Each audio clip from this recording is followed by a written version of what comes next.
special teams, not team. There's an S. It's plural. Sunil, talk to us about special teams. What are you seeing with them?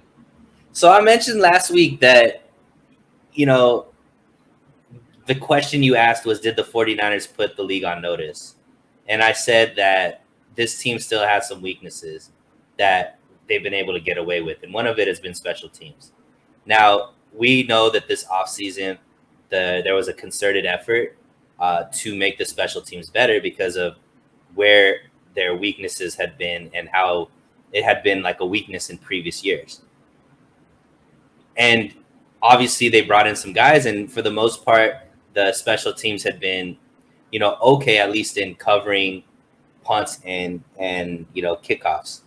But Jesse, when I went further into the numbers, the special teams numbers haven't gotten that much better, other than punt returns and kick returns. Like, there were a couple yards better there than they were last season, but that might have changed because of the 2 kick returns that went for big yards against Carolina. So there's a very big possibility that after this game, the 49ers special teams is worse than it was last year. We've already had 2 punt blocks. We've seen missed field goals. Starting field position is actually worse than it was last season. Ray McCloud has shown that his ball security isn't the best, and we haven't seen the explosive, returns from him that we've expected. And in games, these last few games where it's shown, like, luckily there's been more blowouts, and there hasn't been close games where we needed the special teams to actually make an impact. But not all of these games are going to be blowouts. The defense isn't always going to get a pick six to separate the league. And like I said, I put a tweet up, Jesse, and I said, this team would be really, really bad with this offense and special teams if we didn't have the number 1 ranked defense right now. If that defense wasn't doing what they're doing with the pick sixes, with the 3 and outs, with the stifling the opposing team's offense and holding them to as many points as they've been able to hold,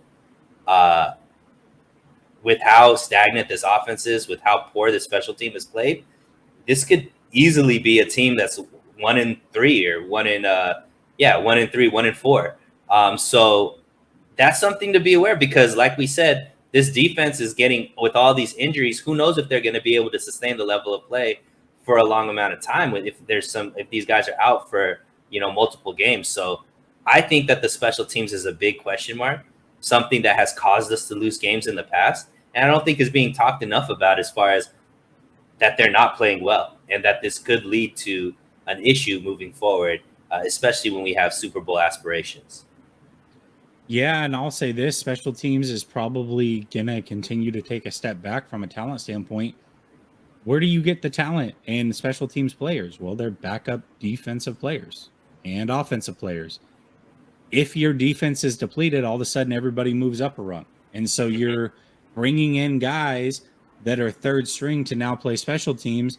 That means your special teams is taking a hit from a talent standpoint. So you're right. Special teams was supposed to be the strength. That's where they spent a lot of money in the offseason, and it hasn't necessarily been that.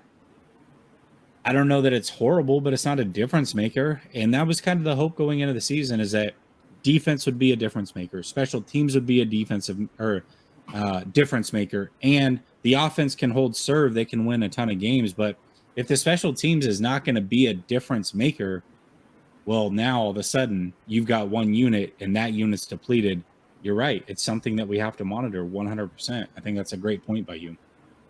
And I don't know what your definition of not horrible is, because if your special team has 2 blocked field goals, a missed field goal, been muffing punts left and right, there was another muffed kickoff return, right? Luckily, he was in the end zone and he was able to just down it or whatever. But Ray McCloud once again mishandled the ball on a kickoff return. So I don't know. I'm a lot more concerned with the special teams than I think most are, because I've seen in close games how this special team has affected the 49ers from being able to win. And that's one thing, like, None of these wins have been close, Jesse. Last season, I think it was 6 out of 8 of the losses that the 49ers had throughout the season were one possession games, one score games. So the 49ers have shown a history of not being able or struggling in very close games. And one of the reasons is the things that move the needle in your favor when it comes to close games are things like special teams, are things like consistency on offense, having a superstar quarterback. Well, what of those things do the 49ers have? Not very much, right? Other than an outstanding defense, the things that usually help teams win close games, the 49ers don't have. So that's one thing where we're extremely reliant on the defense playing number one. If this defense starts playing as the 7th or 8th ranked defense, Jesse, I don't think we're winning as many games as people might think. No, that's a good point, but maybe the offense can get things together pretty quickly too, because like we said, Mitchell will be coming back, Trent Williams will be coming back. We're just gonna have to see how this whole thing plays out. Dylan says E-Man comes back on a JV deal to prove himself. Maybe he does a 1-year deal. I still think the 49ers are willing to give him like a 3-year deal, pay him pretty decently, not as much as they would have before the injury for sure. We'll see. We'll see if he takes a 1-year prove-it deal and tries to bet on himself, or if he just takes the security of a maybe 4-year deal that can be voided after 3 type of situation. But definitely wishing the best for E-Man. Hell of a player, hell of a story, and hopefully he can come back stronger next year for sure. But hate to see it. We were actually going to go live 5 minutes earlier, but then that injury happened. It was like, okay, as a fan, we got to gather ourselves before we go live, because seeing that was not something that was fun to watch. We both shared the same 4-letter expletive at the same time as well, which was pretty funny. Yeah, we certainly did. We certainly did. All right. Well,